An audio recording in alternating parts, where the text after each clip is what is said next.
In this guide, I will be showing you guys how to apply for a job on an Indeed app. Let's get started. First, launch Indeed app or navigate to the website of Indeed, provide your credentials and log into your account. Then navigate to this tab, My Jobs. Click on the option Find Jobs. Now at the very top, you're gonna see the search box.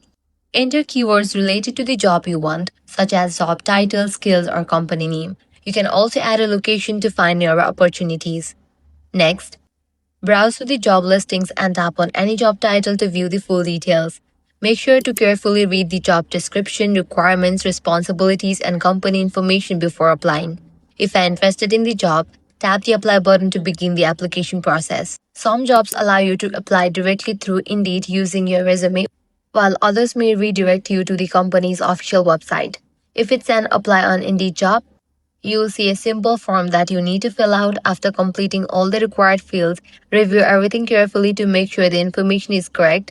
Then tap Submit Application to send it to the employer. And that's it. Your job application has now been successfully submitted. If this guide helped you out, do not forget to like, share, and subscribe.